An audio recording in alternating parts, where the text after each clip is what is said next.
4 தஸ்பீஹ் என்னவெல்லாம் அது? முதல் விஷயம் என்ன? மனிதனுக்கு மிகப்பெரிய ஆபத்தை தரக்கூடிய வஸ்துக்களிலே ஒன்று கண் பாடு. கண் இருக்குல்ல, ஒருத்தர் பார்க்கக்கூடிய பார்வையினால பிரச்சனை வரும். நீங்கள் சொல்லலாம் கண்ணெலாம் சும்மாங்க, அதெல்லாம் யார் நம்புவா அப்படின்னு சொல்லலாம். ஹதீஸிலே வந்திருக்கிறது, சஹல் இப்னு ஹனீஃப் என்று சொல்லக்கூடிய ஒரு நபி தோழர், ரொம்ப பார்க்கறதுக்கு நல்ல வசீகர தோற்றம், பார்க்க ரொம்ப அழகாக இருப்பார். அந்த தோற்ற பொலிவு அப்படியே கண்ணை கவரக்கூடிய விதத்தில் இருக்கும். அவர் ஒரு நாள் திறந்த வெளி குளியல் அறையில் நின்று குளித்து கொண்டிருந்தார். திறந்த வெளி குளியல் அறை, அந்த வழியாக ஒருத்தர் வந்தார். அவருக்கு பேர் ஆமிர் இப்னு ரபியா. அவரை பார்த்த உடனே இந்த மாதிரி ஒரு பேரழகரை நான் உலகத்தில் பார்த்ததே இல்லையே, இம்புட்டு அழகாக இருக்கிறாரு என்று அப்படி ஏங்கி சொன்னார். சொன்னி முடிச்சது தான் தாமதம். குளித்து கொண்டிருந்த அந்த சஹல் இப்னு ஹனீஃப் என்று அப்படி பொத்துன்னு மயக்கம் போட்டு கீழே விழுந்துட்டார். கீழே விழுந்தா மூச்சு பேச்சு இல்லை. Karim's biryani paradise at liberty and catering services, கோடம்பாக்கத்தின் அறுசுவை அடையாளம். எந்திரிக்க மாட்டேங்கிறாரு. இப்போ சுற்றி இருந்தவங்களாம் என்னென்னமோ செஞ்சு பார்க்குறாங்க, ஒன்றும் கதை நடக்கலை. நேராக தூக்கிட்டு ரசூல்லாட்ட போயிட்டான்.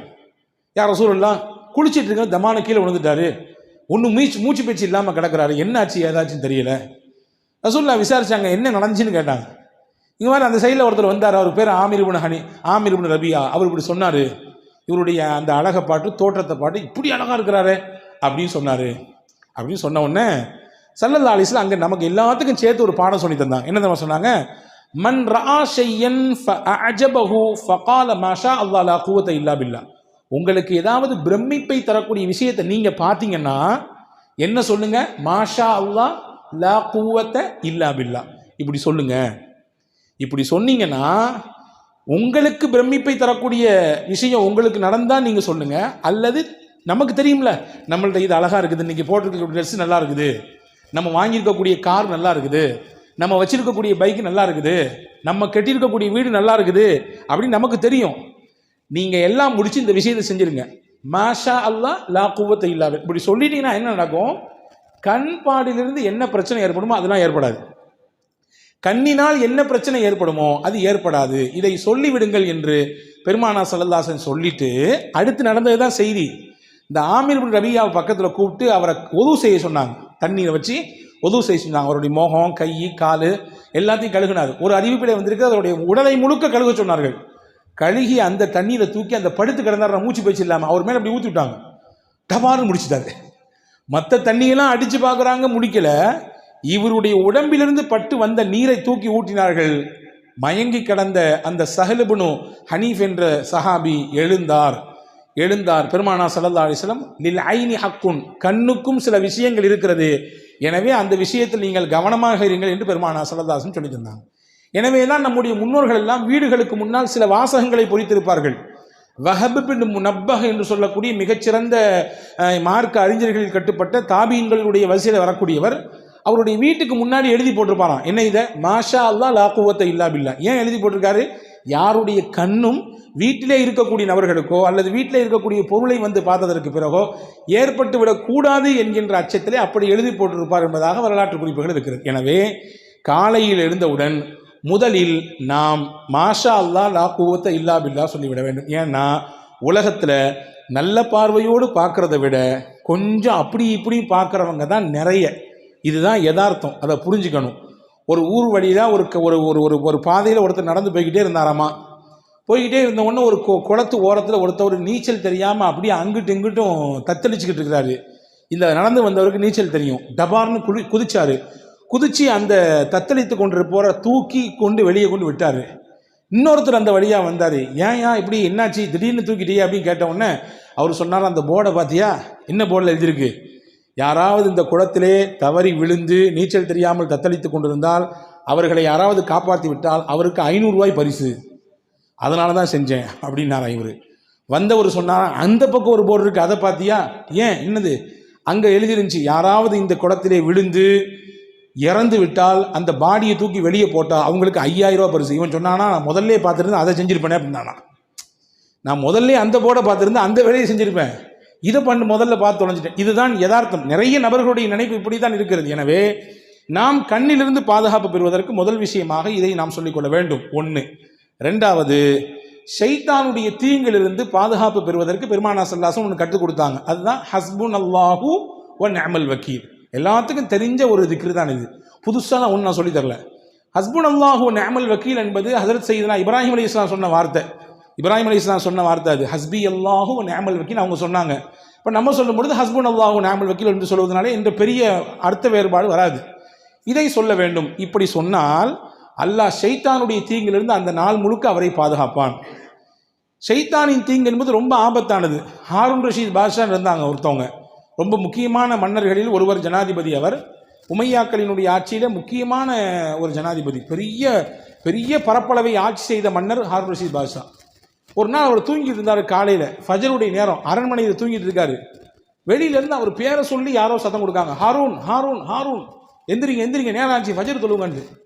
இப்போ இந்த மன்னருக்கு ஆச்சரியம், நம்ம பேரை சொல்லி இவ்வளவு துணிச்சலாக யாருப்பா கூப்பிட்றா அப்படின்னு சொல்லி வெளியே வந்து பார்த்தாங்க. ஒருத்தர் நின்னாரு, நீ யார்? நீயே இந்த நாட்டினுடைய மன்னர், நான் இவ்வளோ பெரிய பரப்பளவை ஆட்சி செய்யக்கூடியவன், என்னையை பார்த்து பேர் சொல்லி கூப்பிடுறிய, யார் நீன்னு கேட்டாங்க.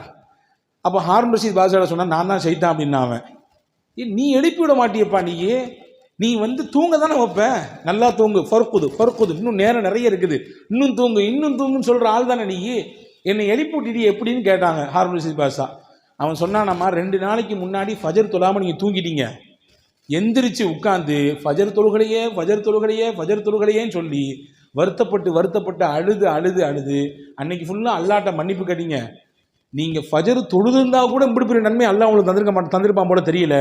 ஆனால் ஃபஜர் தொழாமல் அம்புட்டு தூரம் அழுது கண்ணீர் விட்டு அல்லாட்ட மன்னிப்பு கேட்டீங்கல்ல, உங்களுக்கு நிறைய நன்மை அல்லாஹ் கொடுத்துட்டான் அப்படின்னு சொல்லிட்டு ஷைத்தான் சொன்னானா. அதனால தான் அது கிடைக்கக்கூடாது அப்படின்றதுக்காண்டி இது கிடைச்சா கூட பரவாயில்ல அப்படின்னு நினச்சி இந்த வேலையை செஞ்சேன் அப்படின்னு சொல்லி ஷைத்தான் சொன்னானா.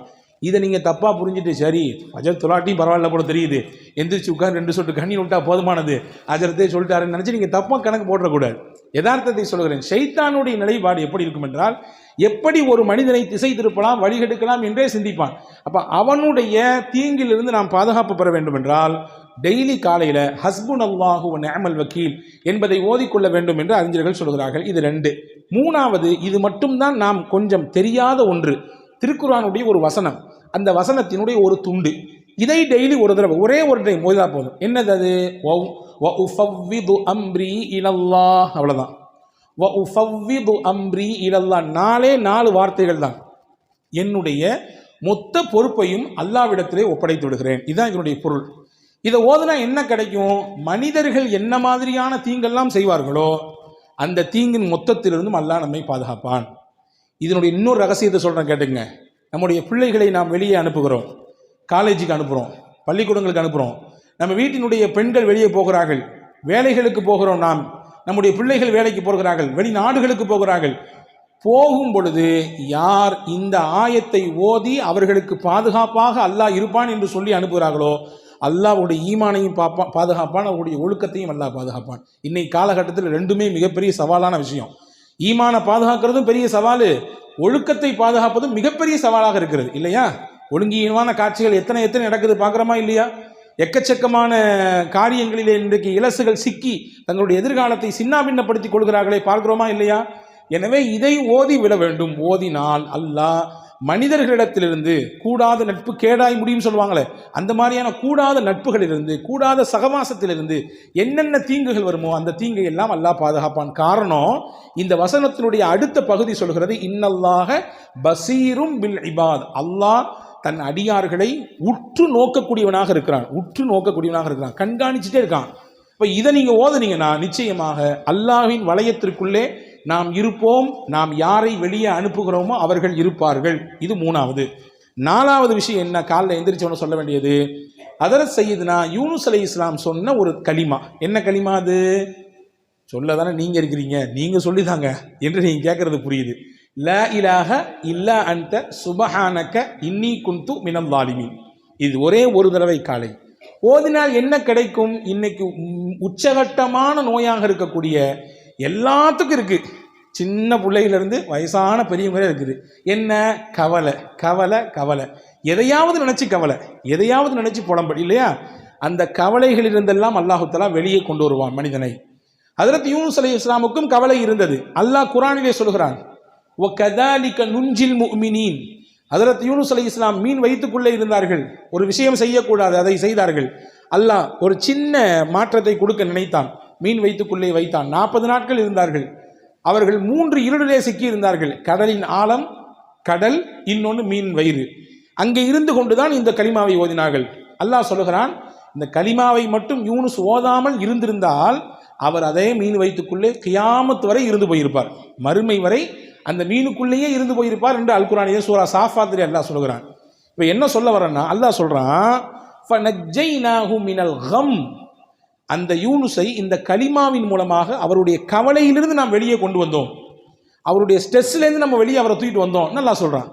ஹஜ்ரத் ரசூல் ஸல்லல்லாஹு அலைஹி வஸல்லம் சஹாபாக்களுக்கு சொல்லி கொடுத்தாங்க, இதை நீங்களும் ஓதுங்கன்னு சொன்னாங்க. இப்போ சஹாபாக்கள் கேட்டாங்க, யார் ரசூலுல்லாஹ் இதை ஓதுனா என்ன கிடைக்கும்? அல்லாஹ் சொல்றது உங்களுக்கு தெரியலையா? கதாலிக நுஞ்சில் மூமினீன், அவ்வாறே மூமின்களையும் நாம் பாதுகாப்போம், மூமின்களுக்கும் கவலையிலிருந்து வெளியே கொண்டு வருவோம் என்று அல்லாஹ் சொல்றானே, அது உங்களுக்கு புரியலையான்னு கேட்டாங்க ஸல்லல்லாஹு அலைஹி வஸல்லம். எனவே கவலையிலிருந்து வெளியே வருவதற்கான மிகச்சிறந்த மருந்தாக கலிமே யூனுஸ் அலைஹிஸ்ஸலாம் ஓதி இந்த கலிமா இருக்கிறது. ஆக இந்த 4 விஷயத்தையும் டெய்லி காலையில் செய்துவிட்டால் அல்லாஹ்வின் அருளால் 4 விதமான பாதுகாப்பை நம்மால் பெற்றுக்கொள்ள முடியும். முதல்ல சொல்றா, ரீவைண்டிங் பண்ணட்டுமா? முதல் விஷயம் என்ன என்றால், கண் பாடிலிருந்து பாதுகாப்பு பெறுவதற்கு மாஷா அல்லாஹ் லா குவத்த இல்லா பில்லா, ஷைத்தான் புறத்திலிருந்து அவனுடைய கேடுகளிலிருந்து பாதுகாப்பு பெறுவதற்கு இப்ராஹிம் அலைஹிஸ்ஸலாம் ஓதிய ஹஸ்புன் அல்லாஹ் வ நிஅமல் வக்கீல். மூணாவது, மனிதர்களின் தீங்கிலிருந்து நமக்கு பாதுகாப்பு கிடைப்பதற்கு, நம் பிள்ளைகளின் ஒழுக்கமும் அவர்களுடைய ஈமானும் பாதுகாப்பு பெறுவதற்கு குர்ஆனினுடைய வசனமாக இருக்கிற வ உஃபவ்விது அம்ரி இலல்லாஹ். நாலாவது, கவலை, நெருக்கடி, கஷ்டம் இதுவெல்லாம் நீங்குவதற்கு ஹஜ்ரத் யூனுஸ் அலைஹிஸ்ஸலாம் ஓதின லா இலாஹ இல்லா அன்த சுப்ஹானக இன்னி குன்து மினல் ஸாலிமீன். இது காலையில் செய்ய வேண்டிய 4 விஷயம். நைட்டு செய்ய வேண்டிய 4 விஷயம் ரொம்ப சிம்பிள். ஹஜ்ரத் ஃபாத்திமா அலைஹிஸ்ஸலாமுக்கு ரொம்ப உடம்பு வலி, வீட்டில் வேலை செஞ்சு செஞ்சு செஞ்சு கையெல்லாம் அப்படி காய்ச்சி போச்சு. ஹஜ்ரத் ஃபாத்திமா ரலியல்லாஹுடைய கணவனார் ஹஜ்ரத் அலி ரலியல்லாஹு சொன்னாங்க, உங்கள் அத்தாவை போய் பாருங்களேன், யாராவது ஹாதிமீன்கள் ஊழியர்கள் உங்களுக்கு பணியாளர்கள் இருந்தால் உங்களுக்கு ஹெல்ப் பண்ணுறதுக்கு தருவாங்கல்ல அப்படின்னு சொன்ன உடனே ஃபாத்திமா அம்மா நேராக வீட்டுக்கு போனாங்க, ரசூலுல்லாஹ் வீட்டுக்கு. தான் வாப்பாட்ட பேசலான்னு போனாங்க, அத்தா அங்கே இல்லை, அம்மா தான் இருந்தாங்க, ஆயிஷா அம்மா இருந்தாங்க. என்னம்மா புள்ள வந்திருக்கேன்னு கேட்டாங்க ஆயிஷா அம்மா. ஹஜ்ரத் ஃபாத்திமா அம்மா சொன்னாங்க, இதுதான் கதை, கையெல்லாம் காய்ச்சி போச்சு, வீட்டில் ஆள் இல்லை ஹெல்ப்புக்கு, ரொம்ப கஷ்டமாக இருக்குன்னு சொன்ன உடனே ரசூலுல்லாஹ்ட்ட சொல்லி ஏதாவது பணியாளர் கிடைத்தால் நன்றாக இருக்குமே என்று கேட்டுவிட்டு போக வந்தேன். வாப்பா இல்லைம்மா, வந்த உடனே நான் கதையை சொல்கிறேன். ஹஜ்ரத் ஃபாத்திமா போன பின்னாடி ரசூலுல்லாஹ் கொஞ்ச நேரம் பின்னாடி வந்தாங்க. ஹஜ்ரத் ஆயிஷா அம்மா கதையை சொன்னாங்க. ரசூலுல்லாஹ் வீட்டில் கூட உட்காரல, மகளாச்சே, ரொம்ப பிரியமான பிள்ளையாச்சே, கிளம்பி நேராக போயிட்டாங்க. ஹஜ்ரத் ஃபாத்திமா அம்மா வீட்டுக்கு போயிட்டாங்க. ஃபாத்திமா ரலியல்லாஹு தஆலா அன்ஹா அவர்களும் அலி ரலியல்லாஹும் கட்டிலில் இருக்கிறார்கள். ரசூலுல்லாஹ் 2 பேத்துக்கு நடுசுல போய் உட்காந்துட்டாங்க. உட்காந்துட்டு சொன்னாங்க, உங்களுக்கு பணியாளர் கேட்பதாக நீங்கள் கேட்டதாக வந்த செய்தி எனக்கு வந்துச்சு, நான் அதை விட சிறப்பான ஒன்றை உங்களுக்கு சொல்லித்தரேன். டெய்லி நீங்கள் இதை ஃபாலோ பண்ணீங்கன்னா உங்கள் உடலில் எவ்வளவு பெரிய களைப்பு இருந்தாலும், எவ்வளவு பெரிய சோர்வு இருந்தாலும், மனசில் எவ்வளவு பெரிய பாரம் இருந்தாலும், உடலுக்கும் மனதிற்கும் சேர்த்து ரசூலுல்லாஹ் சொன்னாங்க. வேலை செஞ்சு செஞ்சு உடல்லாம் டயர்டாக இருக்குது, அல்லது நீங்கள் ஏதோ ஒரு மன உளைச்சலில் போய் சுற்றிக்கிட்டே இருக்கிறீங்க, நைட்டு தூங்க வர்றீங்க, ஹஜ்ரத் ரசூல் சொன்னாங்க, இதை செஞ்சீங்கன்னா 2 விதமான கவலையும் 2 விதமான பாரத்தையும் அல்லாஹ் போக்குவான். என்னெல்லாம் செய்யணும்? சுபஹானல்லாஹ் 33 தடவை சொல்லுங்க, அல்ஹம்துலில்லாஹ் 33 தடவை சொல்லுங்க, அல்லாஹு அக்பர் 34 தடவை சொல்லுங்க. இதுதான் உங்களுக்கு பெஸ்ட்டு. எதை விட நீங்கள் கேட்டு வந்தீங்கல்ல பணியாளர் இருந்து உங்களுக்கு ஹெல்ப் பண்ணால் கொஞ்சம் வேலை பளு குறையும் நினைக்கிறீங்க, அப்படி தானே? வேலையில் கொஞ்சம் பளு குறையும், கொஞ்சம் ரிலாக்ஸாக இருக்கலான்னு. இல்லை, உங்கள் வேலையை நீங்களே செய்யுங்க, உங்களுக்கு ஹெல்ப்பர்லாம் தேவையில்லை.